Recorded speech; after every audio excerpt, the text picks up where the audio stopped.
Not very scary, is it? How about boo? Still, I submit to you, boo is very scary when it is delivered in your bedroom in the middle of the night.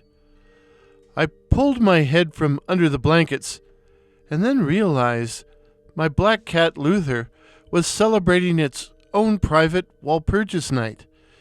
It had risen from where it had been sleeping atop the covers, arched its back, and, jumping down, disappeared under the bed. Boo! Who's making all that noise? I croaked, although the answer was obvious, the obviousness accentuated by a finger poking me in the chest. Floating in the air directly above my bed was a white sheet, the white sheet of a traditional ghost. Boo! Hey, this is getting monotonous, I complained, only to have the ghost, lasp into an area of ghastly shrieks and moans. Now, I live on the windy Canadian prairies, and many a night, summer and winter, I've lain in bed listening to the night winds howling around the house. I'd lie there listening and snuggling under the covers, glad I wasn't outside in the storm, especially in winter. Sometimes, for my amusement, I would pretend the noises were ghosts. But back when I was a kid, those noises frightened me. I lived in an apartment back then, and on windy nights, the building's many orifices, all the doors and windows, made the darkness wail like an army of banshees. I'd cower under the blankets then, expecting any second to find a ghost in its white sheet. Okay, its white shroud, standing at the foot of my bed. And now I actually had one, floating around my bedroom and making it hideous with its boo-hooing. Shut up! I bellowed, and to my surprise, the thing stopped. But it did say, once again, boo! You're a ghost, right? I said, which produced another round of spectral cries. I waited for the racket to die down, then said, If you're a ghost, you have to answer any questions I ask. I read that in a book. And I did, in Maria Leach's The Thing at the Foot of the Bed. And now I had a thing at the foot of the bed. Now, I did have questions, but I actually hoped my statement would simply make the ghost go away. And it did. It disappeared, only to be replaced by something worse. I heard the clacking of what sounded like false teeth, and then, shades of the night floaters, a human skull drifted into the room to hover in the air before me. You have questions, it intoned in a deep spectral voice. Oh well, at least it appeared this wasn't a screaming skull. Yeah, what's going on? We're haunting you, the skull clacked. Yeah, I see and hear. But why? Because you modern 21st century people no longer fear the supernatural, the skull said, its yellow teeth snapping and crackling.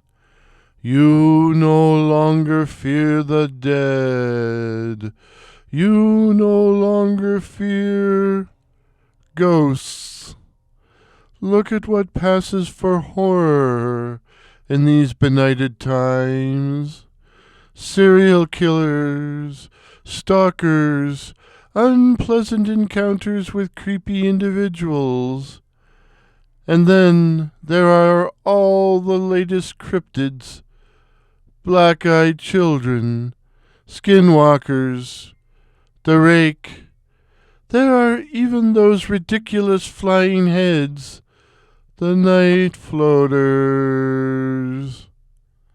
Night floaters ridiculous, eh? That was pretty rich coming from a skull hovering 6 feet in the air.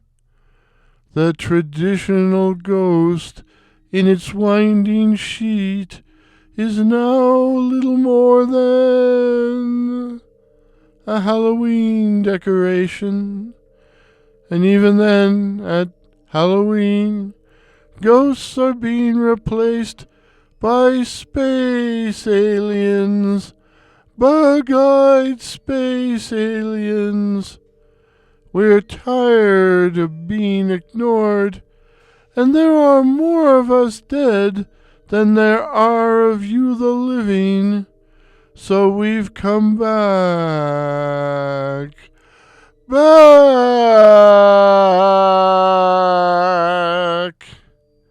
And with a house-shaking scream, geez, I knew that thing was going to scream, it flew out of the room.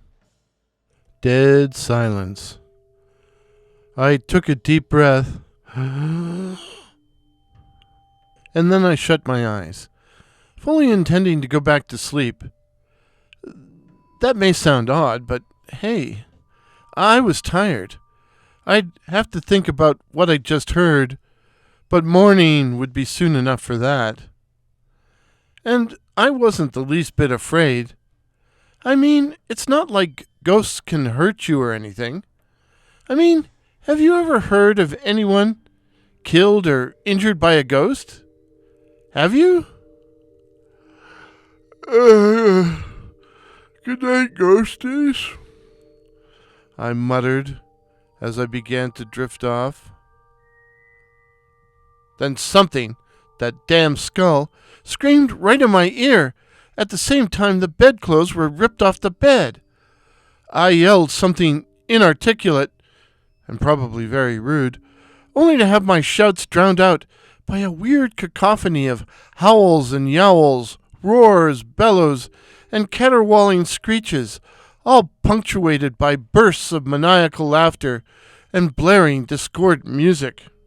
Luther, who had climbed back onto the bed, disappeared again with a meow of sheer terror, as the room filled with white-sheeted ghosts that grabbed the pillows off my bed with their spectral hands and began to beat me around the head with them. Ouch! Ouch, hey, that hurt!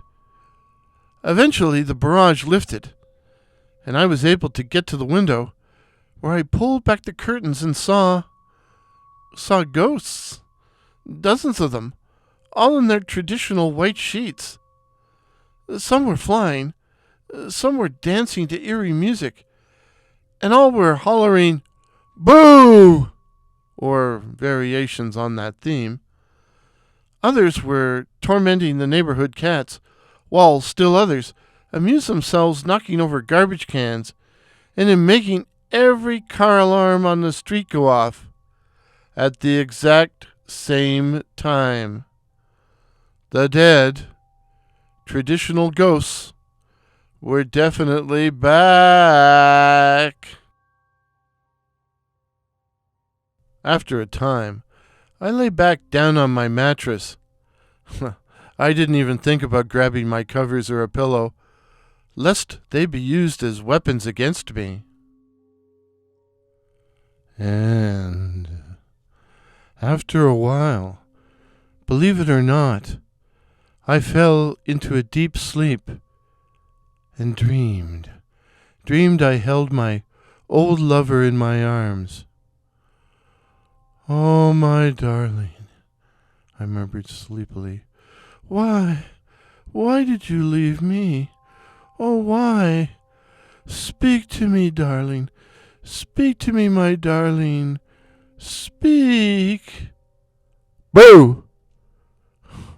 I awoke with a start to find I was holding in my arms a white-sheeted ghost. I jumped up to come face to face with the floating skull. Ah!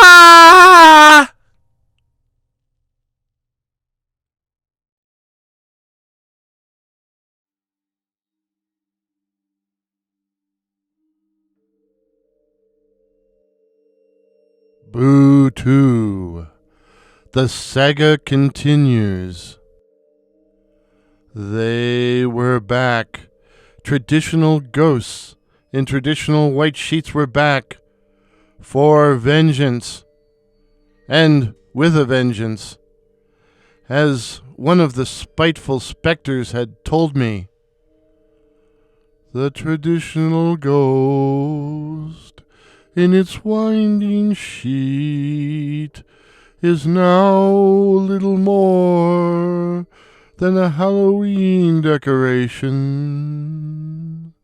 And even then, at Halloween, ghosts are being displaced by space aliens.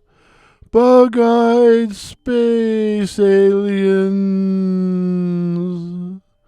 We're tired of being ignored, and there are more of us dead than there are of you the living. So we've come back. Back.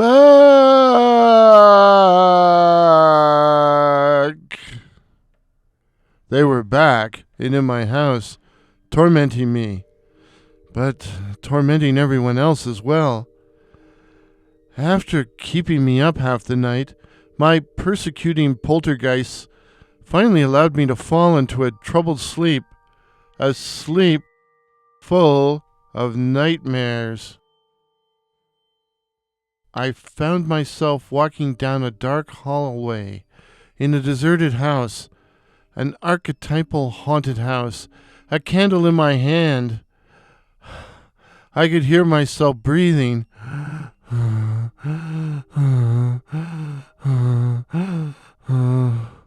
I could hear the floorboards creak. Boo! A posse of white-sheeted spooks jumped out at me, and I woke up with a shriek, loud enough to scare the white sheet off a ghost.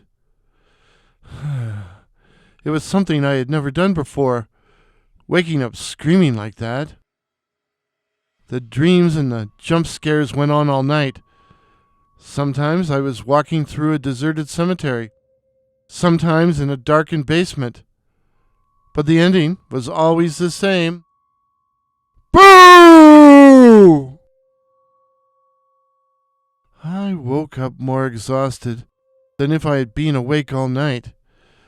But when I staggered into the kitchen, there wasn't a ghost or a white sheet in sight, and I began to hope faintly that the ghosts had gone west or gone somewhere far away. Hey, maybe specters sleep during the day. I made coffee, as Lord knows I needed a cup, badly, but I wound up with a cup full of grounds. Either I had screwed up or the evil spirits were still sabotaging me. I padded off into the bathroom and climbed into the shower to find a pair of ghosties there. Ghosties which burst into peals of spectral laughter at the sight of my naked bod. I'll fix you, I said to myself, and turned on the shower, soaking their white sheets till they collapsed. I then wrung both sheets out like they were wet towels, and tossing them outside, continued with my ablutions. Bad idea. Bad idea. For no sooner had I stepped from the shower when invisible hands took hold of the wet sheets and began flicking them against my butt, which stung like hell.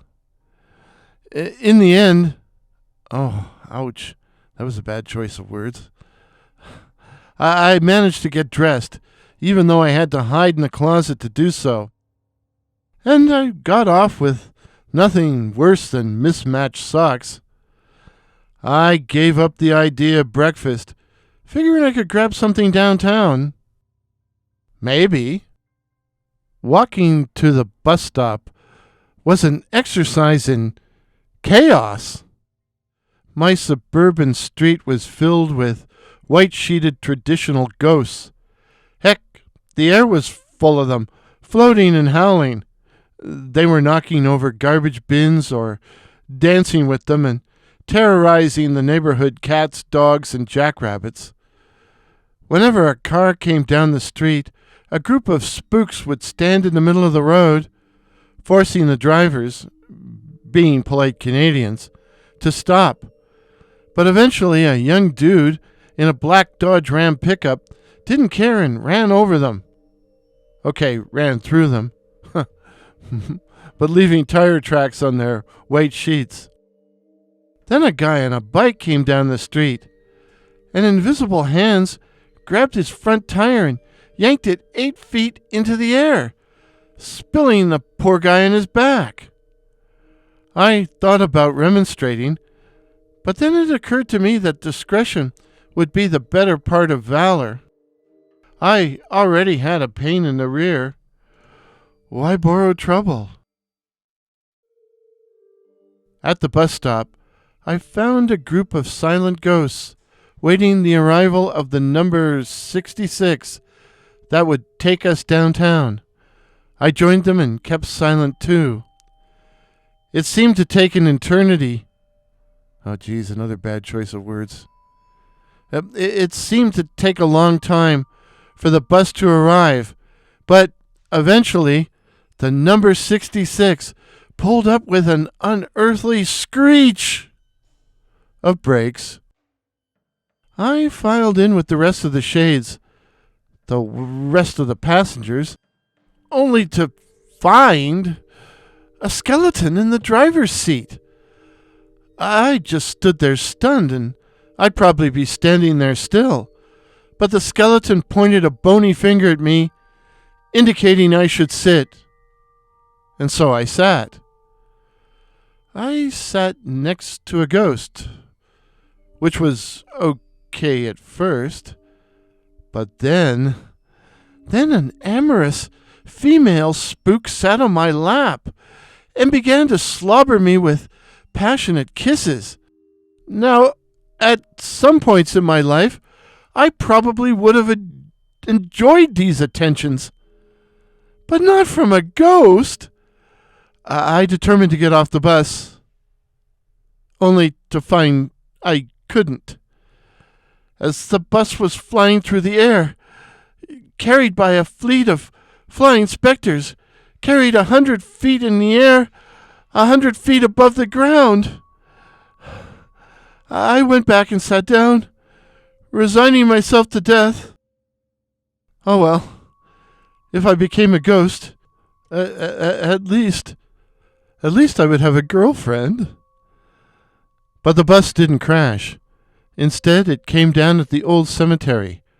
The ghosts on board then decamped while the bus was boarded by a new group of borderland phantoms. We flew downtown this time, with the bus set down by the big park a block from my office. And for once I ran to work. But as I was approaching the back door, Holly came staggering out. Now, Holly is one of those women who is always immaculate. But not this morning. She was barefoot. Her clothes were all mussed. Her hair was standing on end. Her makeup was smeared. She had obviously been crying. She was still crying. Boo-hoo! I can't take any more of these ghosts! And with that, she disappeared down the nearest alley. I thought about running too. It looked like it was going to be an interesting day at work. Boo-hoo indeed.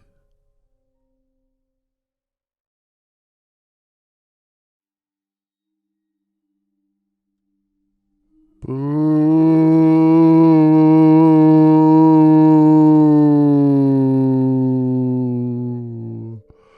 3.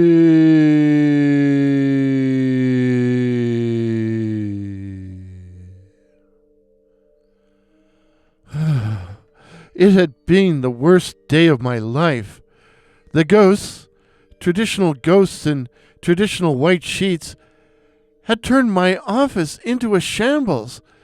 Papers and files were scattered everywhere, some folded into paper airplanes. Doors and drawers kept slamming open and shut, while the lights kept flicking on and off, generally off. The fire alarms went off so many times I lost count, and the overall noise was so loud it completely shut down any thinking I was capable of. Oh, and the computers? Forget about it. Every time I tried to log in, I was taken to a porn site. I lasted until shortly after 1 p.m., and I was the last one left. By that point, all the computers were playing weird spectral music. I ended up walking home. The buses were no longer running, and indeed the streets were deserted. Everyone was hiding.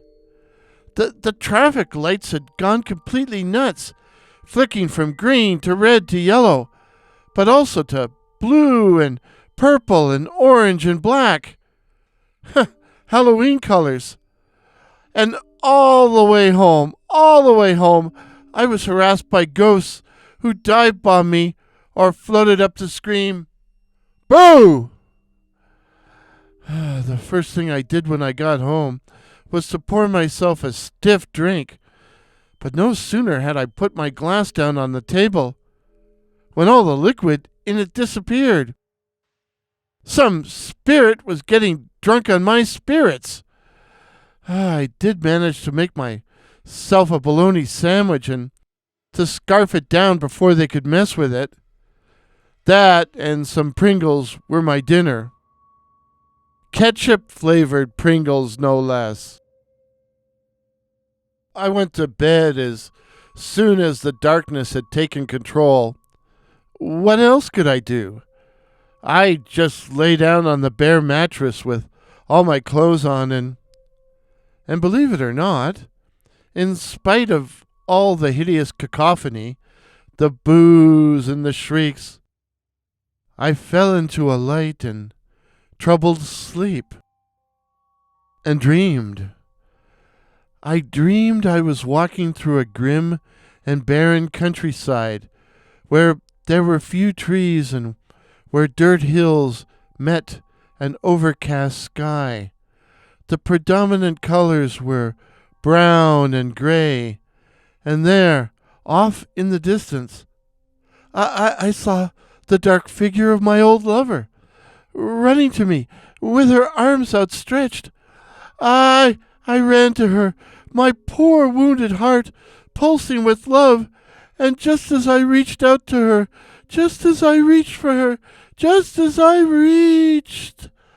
I fell with a crash onto the mattress. I had been levitating somewhere up by the ceiling. That did it. I started yelling loud enough to shake the house and maybe wake the dead. And I had a sudden inspiration, which I admit may have come from the devil. I threw a white bedsheet over my head and ran down the hall screaming, "Boo! Boo! Boo!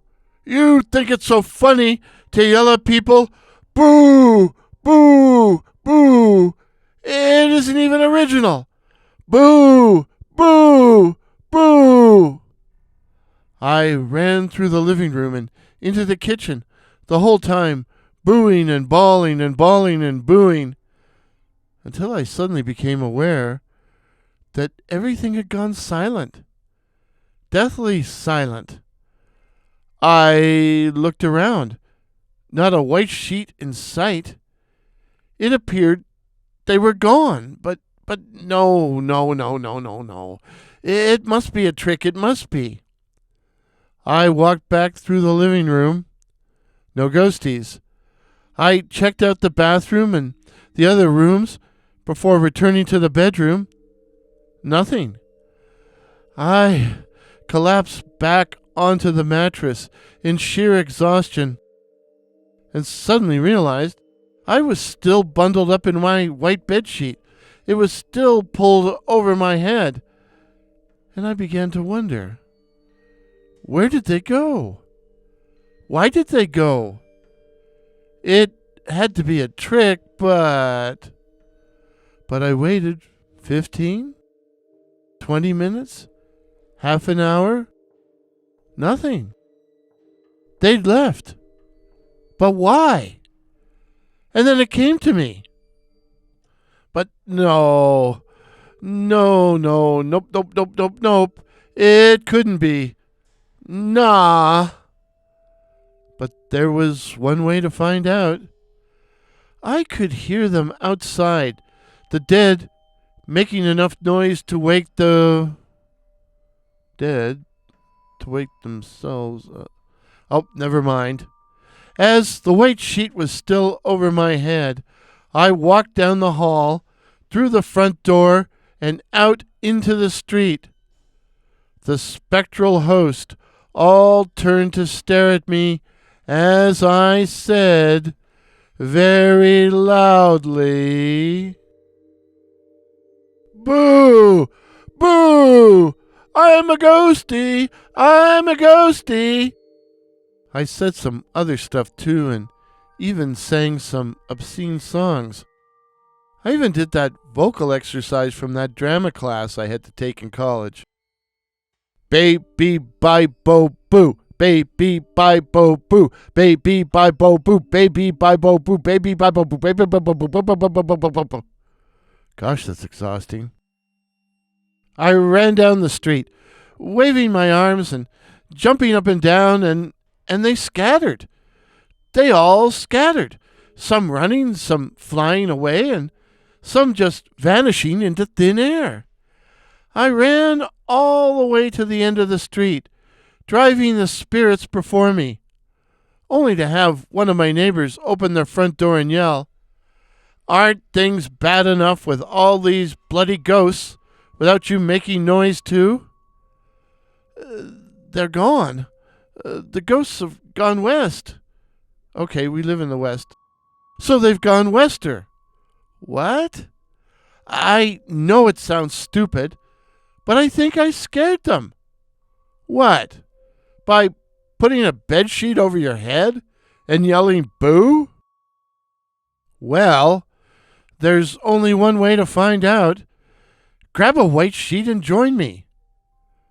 So my neighbor, whose name turned out to be Bob and I went around the neighborhood scaring away phantoms.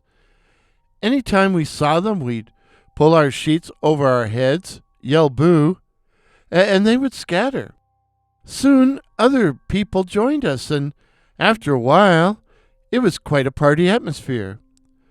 Somebody called the local radio station, which had been playing shrieks, gibberish, and farting noises all evening, and soon we had lots of media there. I told the assembled reporters, Tell everyone, everybody in town, to put on a white sheet and go around yelling boo. I don't know why, but it makes them go away. Don't bother and try to make sense of it. Just do it." And so they did. Everybody in town did. And soon our town was free of those annoying ghosties, but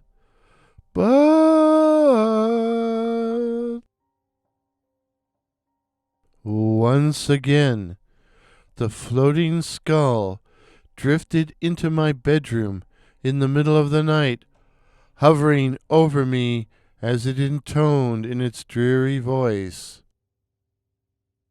"Foolish mortal, you think you have frightened us away with your childish antics, running around with white sheets over your heads and yelling boo. No. No. No. The reason we left is because you, the living, have finally acknowledged us. You have paid homage to us, and so we, the dead, are content for now. But you must continue to acknowledge us in public. I will be back, and there's more of us dead than there are of you, the living. So farewell for now, and boo.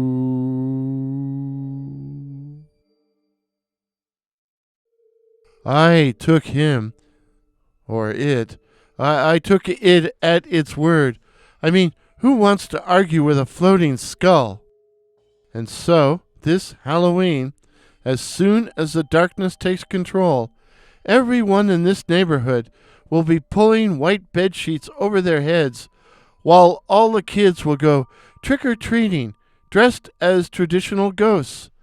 We will then wind things up with a candlelight ghost processional. Black and orange candles, of course. A peace offering to the dead.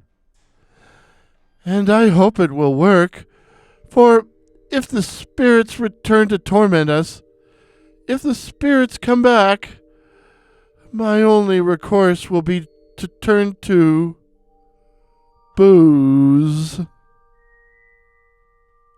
Boo! The moral of the story?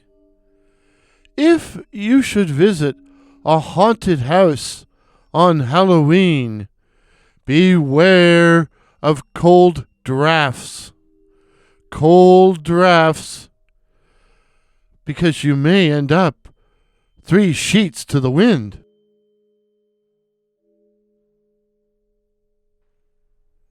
If this is your first visit to my channel, please consider subscribing.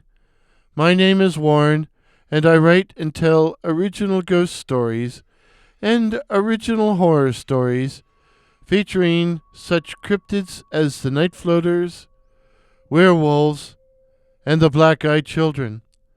So again, please consider subscribing. Please help me to reach my goal of 2,500 subs. Till midnight. Cheers.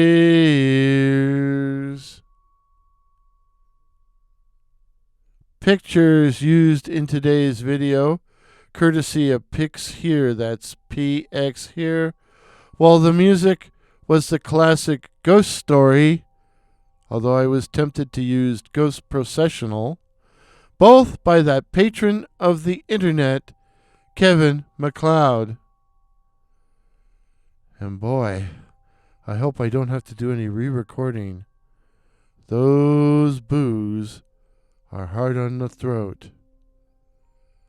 Baby, bye, bo. Boo!